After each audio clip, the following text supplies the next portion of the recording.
إن الحمد لله نحمده ونستعينه ونستغفره ونؤمن به ونتوكل عليه ونعوذ بالله من شرور أنفسنا ومن سيئات أعمالنا من يهده الله فلا مضل له ومن يضلله فلا هادي له وأشهد أن لا إله إلا الله وحده لا شريك له وأشهد أن محمدًا عبده ورسوله أرسله بالحق بشيرا ونذيرا أما بعد فإن خير الحديث كتاب الله وخير الهدي هدي محمد صلى الله عليه وسلم وشر الأمور محدثاتها وكل محدثة بدعة وكل بدعة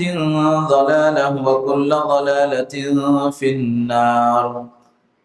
أعوذ بالله السميع العليم من الشيطان الرجيم من همزه ونفخه ونفثه. بسم الله الرحمن الرحيم. يا أيها الناس اتقوا ربكم الذي خلقكم من نفس واحدة وخلق منها زوجها وبث منهما رجالا كثيرا ونساء واتقوا الله الذي تساءلون به والأرحام إن الله كان عليكم رقيبا. يا أيها الذين آمنوا اتقوا الله حق تقاته ولا تموتن إلا وأنتم مسلمون. يا أيها الذين آمنوا اتقوا الله وقولوا قولا سديدا يصلح لكم أعمالكم ويغفر لكم ذنوبكم ومن يطع الله ورسوله فقد فاز فوزا عظيما. قال الله تعالى قاف القرآن المجيد بل عجبوا أن جاءهم منذر منهم فقال الكافرون هذا شيء عجيب أإذا متنا وكنا ترابا ذلك رجع بعيد قد علمنا ما تنقص الأرض منهم وعندنا كتاب حفيظ بل كذبوا بالحق لما جاءهم فهم في أمر مريج. قال الله تعالى وما أصابكم من مصيبة فبما كسبت أيديكم ويعفو عن كثير. حاضرین جمعہ، پردہ نشین خواتین اسلام، ہر قسم کی حمد و ثنا، کبریائی و بڑائی، بزرگی و برتری، عز و شان، جہ و جلال اس اللہ وحدہ لا شریک کے لیے لائق اور زیبا ہے، جو ہم تمام لوگوں کو پیدا کرنے والا اور اس پوری کائنات کا مختار کل ہے۔ حمد و ثنا کے بعد درود و سلام ہو میرے اور آپ کے آخری نبی جناب محمد رسول اللہ صلی اللہ علیہ وسلم پر۔ اللہم صلی علی محمد وعلی آل محمد کما صلیت علی ابراہیم وعلی آل ابراہیم انک حمید مجید۔ اللہم بارک علی محمد وعلی آل محمد کما بارکت علی ابراہیم وعلی آل ابراہیم انک حمید مجید۔ محترم حاضرین، خطبہ مسنونہ کے بعد قرآن مجید کی ایک آیت کریمہ آپ کے سامنے تلاوت کی گئی۔ اس آیت کریمہ کے اندر اللہ تبارک و تعالیٰ نے ارشاد فرمایا وَمَا أَصَابَكُم مِّن مُّصِيبَةٍ فَبِمَا كَسَبَتْ أَيْدِيكُمْ وَيَعْفُو عَن كَثِيرٍ۔ اللہ تعالیٰ نے فرمایا کہ جو بھی مصیبت تمہاری زندگی میں آتی ہے یہ تمہارے ہاتھوں کی کمائی ہے۔ یہ اور بات کہ اللہ تبارک و تعالیٰ ویسے ہی انسان کے بہت سارے گناہوں کو معاف فرما دیتا ہے۔ تو اس سے کیا پتہ چلا کہ انسان کی زندگی میں جو بھی آزمائش آتی ہے، جو بھی پریشانی اور جو بھی مصیبت، جو بھی غم، دکھ اور درد انسان کی زندگی میں آتا ہے، یہ تمام کی تمام چیزیں اس کے ہاتھوں کی کمائی اور اس کے گناہوں کی وجہ سے انسان کی زندگی میں یہ پریشانیاں آتی ہیں۔ اور اللہ تعالیٰ نے فرمایا کہ یہ اور بات ہے کہ بہت سارے گناہوں کو اللہ تبارک و تعالیٰ انسان کے ویسے ہی معاف فرما دیتا ہے۔ ہر گناہ کو اللہ تبارک و تعالیٰ پکڑتا نہیں، بلکہ اللہ تبارک و تعالیٰ عفو درگزر سے کام لیتا ہے۔ محترم حاضرین، اس آیت کریمہ کا انتخاب کیوں کیا گیا؟ اس لیے کہ آپ سب لوگ جانتے ہیں کہ ہم لوگ ماہ محرم سے نکل کر سفر کے مہینے میں داخل ہو چکے ہیں۔ سفر کا مہینہ شروع ہو چکا ہے، اور معاشرے کے اندر آپ کو پتہ ہوگا کہ اس مہینے کو نحوست کا مہینہ کہا جاتا ہے، منحوس مہینہ کہا جاتا ہے، اس لیے کہ یہ حقیقت میں آپ غور کریں تو یہ غیر مسلموں کی مشابہت ہے۔ جس طرح غیر مسلم کسی جگہ کو منحوس سمجھنا، یا کسی جانور کو منحوس سمجھنا، یا فلاں مقام کو منحوس سمجھنا، اور اسی طرح لوگوں کو، جانوروں کو، مقامات کو جس طرح غیر مسلم منحوس اور نحوست کا ذریعہ سمجھتے ہیں، بالکل اسی طرح یہ عقیدہ مسلمانوں کے اندر بھی داخل ہو چکا ہے کہ وہ اس ماہ کو یعنی ماہ سفر کو منحوس سمجھتے ہیں۔ محترم حاضرین، نحوست یہ اسلام کی نظر میں اس کی کوئی حقیقت نہیں ہے، اور اسی طرح سے حضرات آپ دیکھیں گے کہ اس ماہ سفر میں بہت سارے لوگ منحوس سمجھ کر شادی بیاہ نہیں کرتے، اور اسی طرح اپنی کوئی نئی تجارت و کاروبار کا آغاز نہیں کرتے، اور اسی طرح آپ دیکھیں گے باقاعدہ اس ماہ کو مردوں کے لیے بھاری سمجھتے ہیں، اور بہت سارے لوگ چنے ابال کر لوگوں میں تقسیم کرتے ہیں تاکہ ہماری مصیبتیں ادھر ادھر ہو جائیں اور لوگوں میں تقسیم ہو جائیں۔ اور اسی طرح سے حضرات اس مہینے کی 13 تاریخ کو منحوس سمجھا جاتا ہے، اور 13 تاریخ سے پہلے بہت سارے اچھے کام نہیں کرتے کہ کہیں ایسا نہ ہو کہ ہمارے کام میں کوئی نقصان نہ پہنچ جائے۔ تو یہ عقیدہ آج مسلمانوں کے اندر رائج اور پایا جاتا ہے، آپ تمام لوگوں کو اس بات کا علم ہوگا۔ محترم حاضرین، ان تمام باتوں کی اسلام کے اندر کوئی حقیقت نہیں ہے، کوئی حیثیت نہیں ہے، اور نحوست کے عقیدے سے اسلام کا کوئی تعلق نہیں ہے۔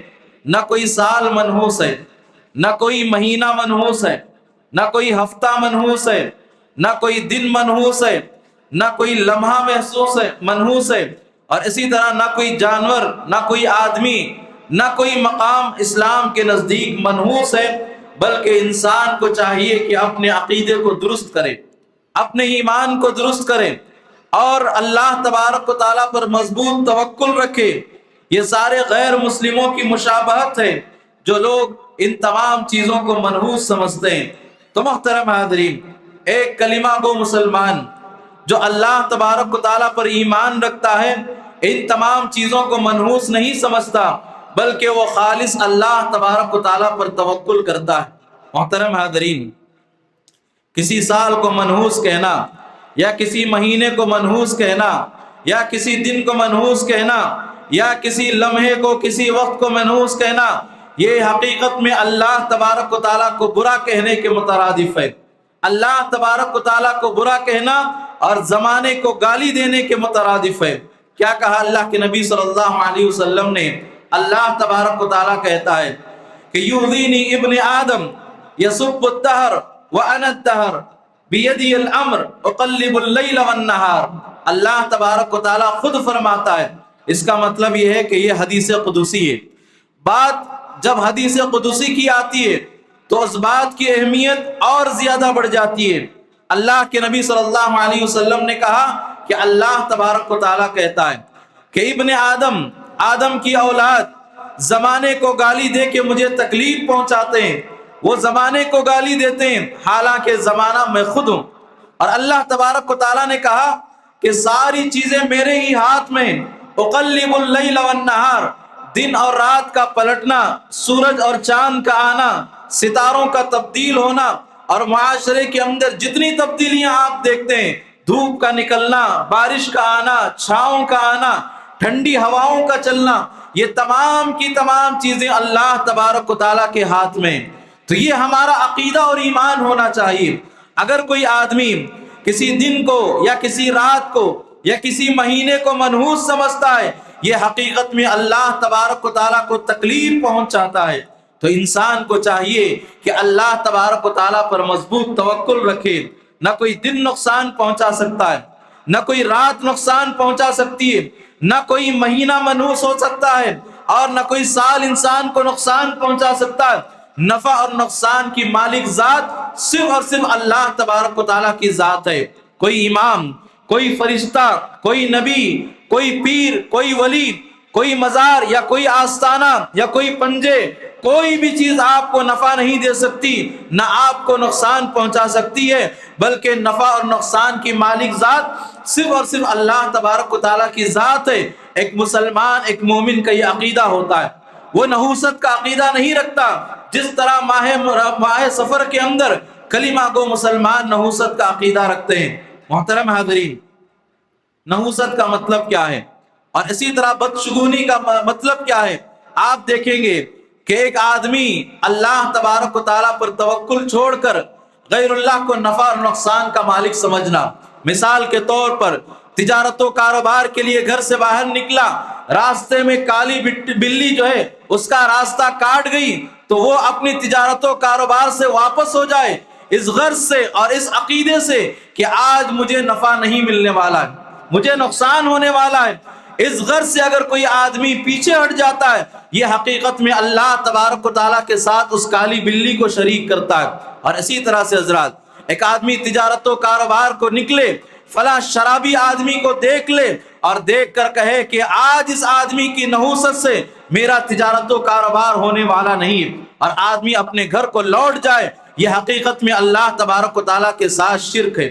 اور اسی طرح کوئی برے جانور کو، مثال کے طور پر خنزیر کو اگر آدمی دیکھ لے اور کہے کہ آج مجھے نقصان ہونے والا ہے، تو یہ حقیقت میں عقیدے کی خرابی ہے، یہ بد عقیدگی ہے، یہ کافروں کا طریقہ ہے، یہ کافروں کی مشابہت ہے، یہ حقیقت میں اللہ تبارک و تعالیٰ کے ساتھ دوسروں کو شریک کرنا ہے۔ تو محترم حاضرین، آدمی کو چاہیے کہ اللہ تبارک و تعالیٰ پر بھروسہ کرے، اللہ تبارک و تعالیٰ پر توکل کرے، ان بد عقیدگیوں سے اپنے آپ کو باہر نکالے اور خالص اللہ تبارک و تعالیٰ پر توکل کرے۔ اور اسی طرح سے حضرات، جیسا کہ میں نے آپ سے کہا، کوئی دن، کوئی مہینہ اور کوئی لمحہ منحوس نہیں ہوتا، بلکہ انسان کی بدعمالیاں اور انسان کے گناہ، انسان کی معصیتیں اور انسان کی نافرمانیاں اس کی زندگی میں آزمائش کا سبب بنتی ہیں، اس کی زندگی میں پریشانیوں کا سبب بنتی ہیں، اس کی زندگی میں مصائب و آلام کا سبب بنتی ہیں۔ جب انسان اللہ تبارک و تعالیٰ کی نافرمانی کرتا ہے، اللہ تبارک و تعالیٰ کی معصیت کرتا ہے، اس معصیت کی وجہ سے اس کی زندگی میں پریشانی آتی ہے۔ اسی لیے خطبہ مسنونہ کے بعد قرآن مجید کی جو آیت کریمہ آپ کے سامنے تلاوت کی گئی، اس میں اللہ تبارک و تعالیٰ نے کیا کہا؟ وَمَا أَصَابَكُم مِّن مُّصِيبَةٍ فَبِمَا كَسَبَتْ أَيْدِيكُمْ وَيَعْفُو عَن كَثِيرٍ۔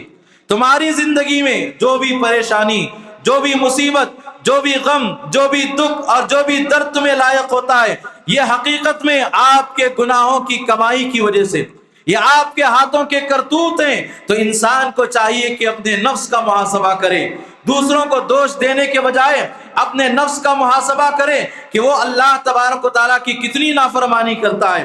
اور اسی طرح سے حضرات، مسلمان کو اللہ تبارک و تعالیٰ پر مضبوط توکل رکھنا چاہیے، مضبوط ایمان رکھنا چاہیے کہ نفع اور نقصان دینے والی ذات اللہ تبارک و تعالیٰ کی ذات ہے۔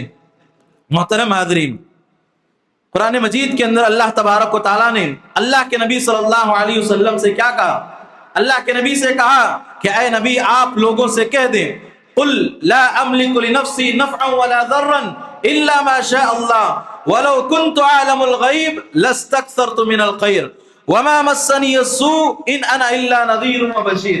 اللہ تبارک و تعالیٰ نے قرآن مجید میں ارشاد فرمایا کہ قل، اے نبی آپ لوگوں سے کہہ دیجئے کہ میں نفع اور نقصان کا مالک نہیں ہوں الا ما شاء اللہ، سوائے اللہ تبارک و تعالیٰ کی ذات کے، وہ جو چاہے کرتا ہے۔ اور اسی طرح سے حضرات اللہ کے نبی نے کہا کہ وَلَوْ كُنْتُ أَعْلَمُ الْغَيْبِ، اگر مجھے غیب کا علم ہوتا اور میں غیب جانتا تو بہت ساری اچھائیوں کو حاصل کر لیتا اور اپنے آپ کو مصیبتوں سے، پریشانیوں سے اپنے آپ کو بچا لیتا اگر مجھے غیب کا علم ہوتا۔ محترم حاضرین، آپ اندازہ لگائیے کہ دنیا کے اندر اور آخرت میں اللہ کے نبی صلی اللہ علیہ وسلم کا کتنا بڑا مقام ہے اور کتنا بڑا مقام ہے۔ اور سب سے پہلے قیامت کے دن اللہ کے نبی صلی اللہ علیہ وسلم کو قبر سے اٹھایا جائے گا اور آپ کی شفاعت قبول کی جائے گی اور جنت میں آپ کو داخل کیا جائے گا۔ اور اللہ کے نبی نے کیا کہا؟ انا سید ولد آدم، یعنی میں آدم کی اولاد کا سردار ہوں اور اس میں مجھے کوئی فخر نہیں۔ ان تمام فضیلتوں کو حاصل کرنے کے باوجود اللہ کے نبی صلی اللہ علیہ وسلم کیا کہتے ہیں کہ میں نفع اور نقصان کا مالک نہیں ہوں۔ اللہ اکبر۔ اور آپ سوچئے کہ جب اللہ کے نبی کا مقام اتنا اونچا ہے اور اتنا بڑا ہے اور آپ کسی کے نفع اور نقصان کے مالک نہیں ہیں، تو کیا کوئی امام، کیا کوئی بزرگ، کیا کوئی پیر، کیا کوئی فقیر، کیا کوئی مرشد یا کوئی مولوی کسی کے نفع اور نقصان کا مالک ہو سکتے ہیں؟ تو محترم حاضرین، آپ اپنے عقیدے کو مضبوط کریں۔ رب کعبہ کی قسم ہے، اللہ کے نبی صلی اللہ علیہ وسلم اتنا بڑا مقام رکھنے کے باوجود نفع اور نقصان کے مالک نہیں ہے کہ دنیا کے اندر کون نفع اور نقصان کا مالک ہو سکتا ہے۔ تو لہٰذا ہمیں اپنے ایمان کو مضبوط کرنا چاہیے کہ اللہ تبارک و تعالیٰ کی ذات نفع اور نقصان کی مالک ہے۔ اور اسی طرح سے حضرات ہماری زندگی میں جو بھی پریشانی آتی ہے، اللہ تبارک و تعالیٰ نے قرآن مجید کے اندر ارشاد فرمایا ما اصابک من حسنۃ فمن اللہ وما اصابک من سیئۃ فمن نفسک۔ اللہ تعالیٰ نے کہا کہ ہماری زندگی میں جو خیر ملتا ہے وہ ہماری نیکیوں کی وجہ سے، یعنی ہم جو اچھا کام کرتے ہیں اور اسی طرح سے جو خیر کا کام کرتے ہیں اس سے ہمیں فائدہ پہنچتا ہے۔ اور اسی طرح سے حضرات جو بھی زندگی میں مصیبت پہنچتی ہے یہ ہمارے گناہوں کا ذریعہ، ہماری معصیتوں کا ذریعہ۔ اور اسی طرح سے حضرات آج مسلمانوں کی اکثریت ماہ سفر کو لے کر بدعقیدگی کا شکار ہے۔ بہت سارے اچھے کام اس ماہ سفر میں نہیں کیے جاتے، اس عقیدے کے ساتھ اس ماہ سفر میں کیا جانے والا کام انہیں نقصان پہنچتا ہے، یعنی یہ عقیدہ کہ ماہ سفر نقصان کا ذریعہ ہے۔ اللہ اکبر۔ یوں سمجھیے کہ انہوں نے اللہ تبارک و تعالیٰ کے ساتھ ماہ سفر کو شریک کر لیا۔ کیوں؟ اس لیے کہ نفع دینے والی ذات، نقصان دینے والی ذات اللہ تبارک و تعالیٰ کی ہے۔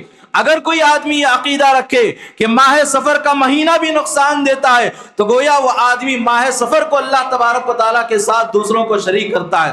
محترم حاضرین، نفع اور نقصان کے تعلق سے آج اس خطبہ جمعہ سے اس عقیدے کو لے کر جائیں۔ اللہ کے نبی صلی اللہ علیہ وسلم کی صحیح حدیث ہے، اللہ کے نبی صلی اللہ علیہ وسلم نے کہا کہ پوری امت مل کر، پوری دنیا اور دنیا کے سارے لوگ مل کر اگر آپ کو نفع پہنچانا چاہیں تو رب کعبہ کی قسم ہے آپ کو اتنا ہی نفع مل سکتا ہے جتنا کہ اللہ تبارک و تعالیٰ نے آپ کے مقدر میں لکھا ہے۔ یہ عقیدہ اور یہ ایمان اللہ تبارک و تعالیٰ کے تعلق سے رکھے، سارے لوگ مل کر، دنیا کے ساری قومیں، دنیا کے سارے لوگ مل کر اگر آپ کو جو ہے نفع پہنچانا چاہتے ہیں، فائدہ پہنچانا چاہتے ہیں، آپ کو اتنا ہی فائدہ مل سکتا ہے جتنا کہ اللہ تبارک و تعالیٰ نے آپ کی تقدیر میں لکھا ہے۔ اور اسی طرح سے حضرات نقصان کا عقیدہ بھی آج یہاں سے لے کر جائیں اور یاد رکھیں، پوری امت آپ کے تعلق سے آپ کو نقصان پہنچانا چاہے آپ کا جانی نقصان ہو، چاہے آپ کا مالی نقصان ہو، چاہے آپ کا بدنی نقصان ہو، چاہے آپ کی اولاد کو نقصان پہنچانا چاہے، آپ کے خاندان کو نقصان پہنچانا چاہے، آپ کی تجارت و کاروبار کو نقصان پہنچانا چاہے، تو رب کعبہ کی قسم ہے آپ کو اتنا ہی نقصان پہنچ سکتا ہے جتنا کہ اللہ تبارک و تعالیٰ نے آپ کی تقدیر میں لکھا ہے۔ اللہ اکبر۔ یہ عقیدہ میرا اور آپ کا ہونا چاہیے۔ نفع کے تعلق سے، نقصان کے تعلق سے ہمارا یہ عقیدہ ہونا چاہیے کہ اللہ تبارک و تعالیٰ نے ہماری تقدیر میں جتنا نفع رکھا ہے وہ مرنے سے پہلے ضرور بھی ضرور مل کر رہے گا، اور اسی طرح سے حضرات مرنے سے پہلے جتنا نقصان ہمیں ہونا ہے وہ ضرور بھی ضرور موت سے پہلے ہمیں مل کر رہے گا۔ اس میں ذرہ برابر آگے پیچھے کوئی چیز تبدیل نہیں ہو سکتی.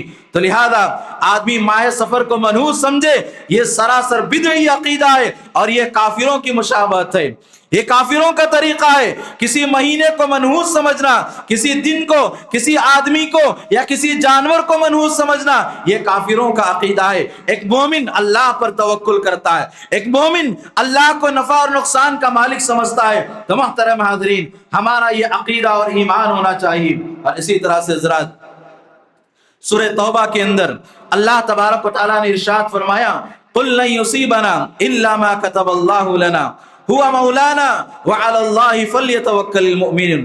قرآن ہمیں کیا عقیدہ دیتا ہے، قرآن مجھے اور آپ کو کیا پیغام دیتا ہے.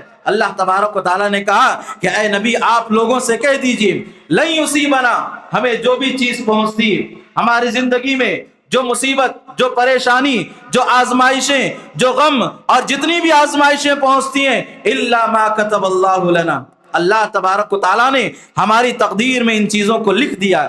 یہ پہنچنا ہی پہنچنا ہے، اس میں ذرہ برابر تبدیلی ہونے والی نہیں ہے. ہوا مولانا، وہی ہمارا حامی ہے، وہی ہماری حفاظت کرنے والا ہے، وہی ہمارا ناصر ہے، وہی ہماری مدد کرنے والا ہے. وعلی اللہ فلیتوکل المؤمنون، مومنوں کا یہ طریقہ ہوتا ہے کہ وہ لوگ اللہ پر توکل کرتے ہیں. اللہ اکبر، یہ مومنانہ طریقہ ہے، یہ مسلمان کا طریقہ ہے کہ وہ ہر معاملے میں اللہ پر توکل کرتا ہے. محترم حاضرین، توکل یہ کوئی معمولی عقیدہ نہیں ہے، توکل یہ کوئی معمولی چیز نہیں ہے، یہ خلاصۃ التوحید ہے، یہ توحید کا خلاصہ ہے کہ آدمی تمام چیزوں سے بڑھ کر اللہ تبارک و تعالیٰ پر توکل کرے. یہ حقیقت میں ایک ایمان والے کا عقیدہ ہوتا ہے. اور اسی طرح سے حضرات اللہ تبارک و تعالیٰ نے کہا، ظہر الفساد فی البر والبحر بما کسبت ایدی الناس. اللہ اکبر، کتنے واضح الفاظ میں قرآن پر آپ غور کریں، کتنا واضح عقیدہ دیتا ہے قرآن.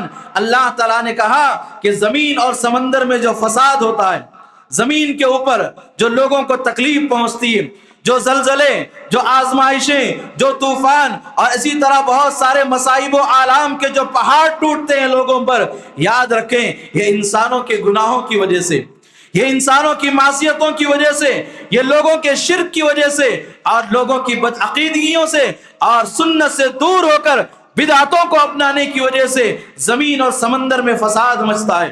تو محترم حاضرین، تو اس سے کیا پتا چلا کہ انسان کی زندگی میں جو بھی آزمائش آتی ہے، جو بھی پریشانی آتی ہے، یہ انسان کے ہاتھوں کی کمائی ہے، یہ ہمارے کرتوت ہیں. اللہ تبارک و تعالیٰ کی ذات بندوں پر ذرہ برابر ظلم نہیں کرتی.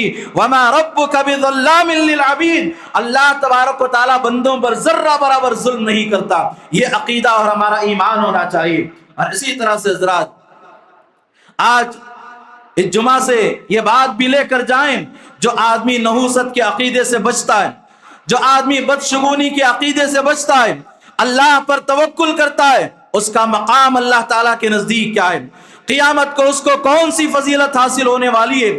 یاد رکھیں، جو آدمی بدشگونی کا عقیدہ نہیں رکھتا، جو نحوست کا عقیدہ نہیں رکھتا، ایسے لوگوں کو قیامت کے دن بغیر حساب و کتاب کے جنت میں داخل کیا جائے گا. اللہ اکبر، کہ ہم نہیں چاہتے کہ قیامت کے دن اللہ تبارک و تعالی ہمیں بغیر حساب و کتاب کے جنت میں داخل کر دے. ہر آدمی یہ چاہتا ہے کہ قیامت کے دن اللہ تعالیٰ میرا حساب نہ لے. اگر کسی کا حساب لینے پر اللہ تبارک و تعالیٰ آ جائے، یقیناً اس کی خیر نہیں ہے. تو محترم حاضرین، ہر آدمی کے دل میں یہ تمنا ہونا چاہیے کہ قیامت کے دن رب العالمین مجھے بغیر حساب و کتاب کے جنت میں داخل کر دے. لیکن کن لوگوں کو اللہ تعالیٰ بغیر حساب و کتاب کے جنت میں داخل کرے گا؟ اللہ کے نبی صلی اللہ علیہ وسلم کی صحیح حدیث ہے، اللہ کے نبی صلی اللہ علیہ وسلم فرماتے ہیں کہ مجھے میری امت کے بارے میں بتلایا گیا، مجھے میری امت کے بارے میں بتلایا گیا کہ آپ کے 70,000 لوگ بغیر حساب و کتاب کے جنت میں جائیں گے. آپ کی امت کے 70,000 لوگ بغیر حساب و کتاب کے جنت میں جائیں گے. اللہ کے نبی صلی اللہ علیہ وسلم نے جبرائیل علیہ السلام سے پوچھا کہ اے جبرائیل، وہ کون سی وجہ ہے کہ جس کی وجہ سے بغیر حساب و کتاب کے قیامت کے دن جنت میں داخل ہوں گے؟ حضرت جبرائیل علیہ السلام نے کہا كانوا لا يقطعون ولا يسترقون ولا يتطيرون وعلى ربهم يتوكلون. 4 چیزیں چار چیزوں کو یاد رکھ لیں، اور جس آدمی کی زندگی میں یہ چار چیزیں آ جائیں، رب کعبہ کی قسم ہے، اللہ کے نبی کا وعدہ ہے کہ وہ قیامت کے دن بغیر حساب و کتاب کے جنت میں داخل ہوگا۔ سب سے پہلی چیز اللہ کے نبی نے کہا کہ کانوا لا یکتؤون، وہ آدمی جو داغنے کا علاج نہیں کرواتا۔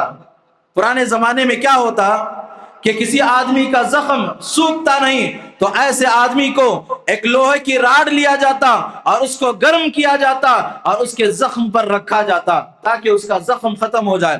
لیکن اس کا نقصان کیا ہوتا؟ جو سنبھالنے والا ہوتا، جس کو طاقت ہوتی وہ سنبھالتا، لیکن جس کو طاقت نہیں ہوتی وہ انتقال کر جاتا۔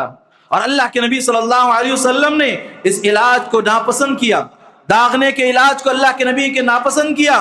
تو محترم حاضرین، اللہ کے نبی نے سب سے پہلی بات کہی کہ لا یکتؤون، آدمی داغنے کا علاج نہیں کرواتا۔ اور اسی طرح سے حضرات ولا یسترقون، رقیہ کا مطالبہ نہیں کرتا۔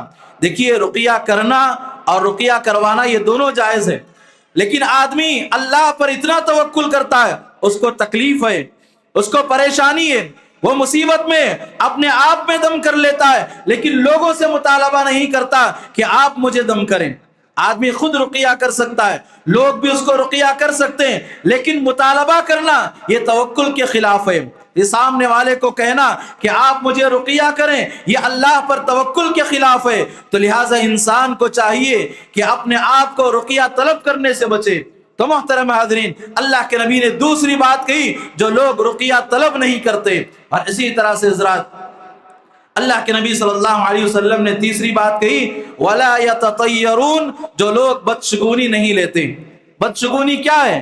جیسا کہ میں نے آپ کے سامنے کہا کہ کوئی آدمی تجارت و کاروبار کے لیے نکل رہا ہے، راستے میں کالی بلی نظر آ گئی، اس عقیدے سے گھر واپس لوٹ گیا کہ آج میں نے کالی بلی کو دیکھ لیا، آج مجھے تجارت و کاروبار میں نقصان ہونے والا ہے۔ اس عقیدے سے کوئی لوٹ جائے، یہ بد عقیدگی ہے، یہ نحوست کا تصور ہے، یا کسی دن کو یا کسی مہینے کو، جیسا کہ مثال کے طور پر ماہ سفر کو منحوس سمجھنا، یہ بد عقیدگی ہے، یہ نحوست، یہ بدشگونی کا تصور ہے۔ تو محترم حاضرین، اللہ کے نبی نے تیسری بات کہی کہ وہ لوگ بدشگونی نہیں کرتے۔ چوتھی صفت کیا ہے؟ وَعَلَىٰ رَبِّهِمْ يَتَوَكَّلُونَ، اللہ پر توکل کرتے ہیں۔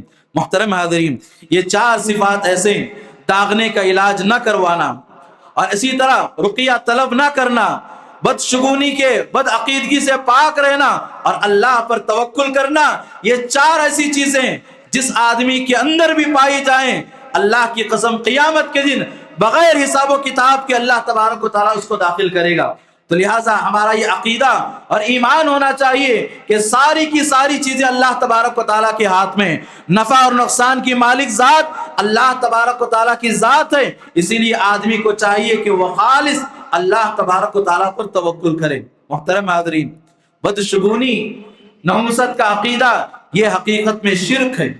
اللہ کے نبی صلی اللہ علیہ وسلم کی صحیح حدیث حضرت عبداللہ بن مسعود رضی اللہ تعالیٰ عنہ فرماتے ہیں الطیرۃ شرک، الطیرۃ شرک، اللہ کے نبی نے 3 مرتبہ کہا الطیرۃ شرک، نحوست کا یہ عقیدہ شرک ہے، نحوست کا عقیدہ شرک ہے، بدشگونی کا عقیدہ شرک ہے۔ 3 مرتبہ اللہ کے نبی صلی اللہ علیہ وسلم نے کہا کہ کوئی آدمی نحوست کا عقیدہ رکھتا ہے تو یہ سراسر شرک ہے۔ اور اسی طرح سے حضرات عبداللہ بن عمر رضی اللہ تعالیٰ عنہ فرماتے ہیں کہ رسول اللہ صلی اللہ علیہ وسلم نے فرمایا من ردته الطیرہ من حاجتی فقد اشرک۔ اللہ کے نبی صلی اللہ علیہ وسلم نے فرمایا کہ نحوست کا عقیدہ، بدشگونی کا عقیدہ کسی کو ان کی حاجت سے لوٹا دے تو اللہ کے نبی نے کہا کہ یہ شرک ہے۔ مثال کے طور پر آدمی اپنے کسی کام کے لیے نکل رہا ہے اور یہ سوچ کر واپس لوٹ رہا کہ فلاں آدمی کی وجہ سے آج میرا کام ہونے والا نہیں، فلاں آدمی ہے تو مجھے نقصان پہنچنے والا ہے، تو یہ حقیقت میں شرک ہے۔ نفع اور نقصان کی مالک ذات اللہ تبارک و تعالیٰ کی ذات ہے، تو انسان کو چاہیے کہ اس آدمی سے بڑھ کر اللہ پر توکل کرے اور اپنے کام پر نکل جائے اللہ پر توکل کر کے کہ اللہ تبارک و تعالیٰ یقیناً مجھے کامیاب کرے گا۔ تو یہ عقیدہ اور ایمان ہونا چاہیے۔ اور اسی طرح سے حضرات بدشگونی لینا اور نحوست کا تصور رکھنا، جیسا کہ میں نے آپ کے سامنے کہا، یہ کافروں کی مشابہت ہے، یہ کافروں کا طریقہ ہے۔ فرعون اور ان کے ساتھیوں کے تعلق سے اللہ تبارک و تعالیٰ نے قرآن مجید کے اندر ارشاد فرمایا وَإِن تُصِبْهُمْ سَيِّئَةٌ يَطَّيَّرُوا بِمُوسَىٰ وَمَن مَّعَهُ۔ فرعون اور فرعون کے ساتھی کیا کہا کرتے تھے؟ اگر ان کی زندگی میں کوئی مصیبت آتی تو وہ کہتے کہ یہ حضرت موسیٰ کے تعلق سے، یہ موسیٰ کی نحوست اور اس کے ساتھیوں کی نحوست ہے کہ ہماری زندگی میں مصیبت آ گئی۔ تو اس سے کیا پتا چلا؟ یہ کافروں کا شیوا، یہ کافروں کا طریقہ ہے۔ اور اسی طرح سے حضرت سمود علیہ السلام کے تعلق سے قرآن کہتا ہے قالوا اطیرنا بک وبمن معک، اے سمود ہم سمجھتے ہیں کہ تجھے اور تیرے پیروکاروں کی وجہ سے ہمیں بدشگونی آئی ہے۔ تو لہٰذا اس سے کیا پتا چلا؟ یہ کافر قومیں انبیاء سے، صالحین سے اور اسی طرح سے لوگوں سے بدشگونی کا عقیدہ رکھتے تھے۔ تو انسان کو چاہیے کہ ہر معاملے میں اللہ تبارک و تعالیٰ پر توکل کرے۔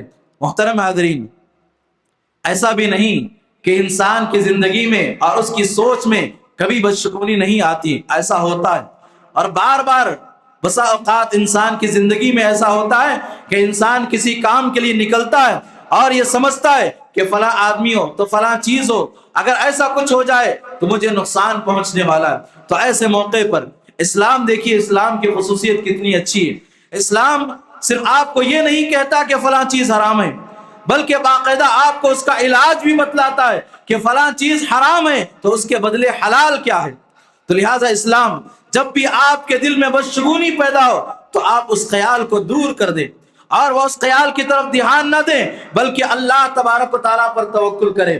محترم حاضرین، اللہ کے نبی صلی اللہ علیہ وسلم کی صحیح حدیث ہے، حضرت عبداللہ بن عمر رضی اللہ تعالیٰ عنہ فرماتے ہیں کہ اللہ کے نبی صلی اللہ علیہ وسلم نے فرمایا من ردت الطیرۃ من حاجتہ فقد اشرک، جسے نحوست کا عقیدہ اس کو اس کے کام سے روک لے تو اس نے شرک کیا۔ اللہ کے نبی کے صحابہ نے اللہ کے نبی سے پوچھا یا رسول اللہ ما کفارۃ ذلک، اے اللہ کے نبی اگر ایسا ہو جائے تو اس کا کفارہ کیا ہے، اس کا طریقہ کیا ہے، ہمیں بدشگونی سے بچنے کا طریقہ کیا ہے؟ اللہ کے نبی نے مختصر دعا سکھلائے جو مجھے اور آپ کو یاد رکھنا چاہیے۔ اللہ کے نبی صلی اللہ علیہ وسلم نے کہا اللہم لا خیر الا خیر ولا طیر الا طیر ولا الہ غیر۔ مختصر سی دعا ہے۔ اللہ کے نبی صلی اللہ علیہ وسلم نے کہا کہ جو بھی خیر ہماری زندگی میں آتا ہے وہ اللہ تبارک و تعالیٰ کی طرف سے، اور جو بھی بدشگونی اللہ تبارک و تعالیٰ کے حکم سے، اور اسی طرح سے حضرات اللہ کے علاوہ کوئی حقیقی معبود نہیں ہے۔ تو محترم حاضرین، اللہ کے نبی نے طریقہ سکھلایا کہ اگر ہمارے دلوں کے اندر کوئی بدشگونی ہوتی تجارت و کاروبار کو لے کر، گھر کو لے کر، اسی طرح سے بزنس کو لے کر، صحت و تندرستی کو لے کر کوئی بدعقیدگی ہمارے دلوں میں پیدا ہوتی ہے، آپ اس دعا کو اختیار کریں، اس کے معنی اور مفہوم کو سمجھ کر آپ اس دعا کو پڑھیں، یقیناً اللہ تبارک و تعالیٰ میرے اور آپ کے دلوں سے بدشگونی کو دور کر دے گا۔ اور انسان کے لیے سب سے بڑی چیز یہ ہے کہ آدمی اللہ تبارک و تعالیٰ پر توکل کرے۔ اللہ تبارک و تعالیٰ سے دعا ہے کہ اللہ تبارک و تعالیٰ ہم تمام لوگوں کو اپنے عقیدے کو مضبوط کرنے اور بدشگونی کے عقیدے سے باہر نکلنے اور خالص اللہ تبارک و تعالیٰ کو نفع اور نقصان کا مالک سمجھنے اور اللہ پر توکل کرنے کی توفیق عطا فرمائے۔ اور جب تک ہمیں زندہ رکھے اللہ تبارک و تعالیٰ توحید پر اور خالص ایمان پر اللہ تعالیٰ ہمیں زندہ رکھے، اور جب بھی ہمارا خاتمہ ہو تو خاتمہ بالخیر ہو۔ اقول قولی هذا واستغفر الله لي ولكم ولسائر المسلمين من كل ذنب فاستغفروه انه هو الغفور الرحيم، وآخر دعوانا الحمد لله رب العالمين۔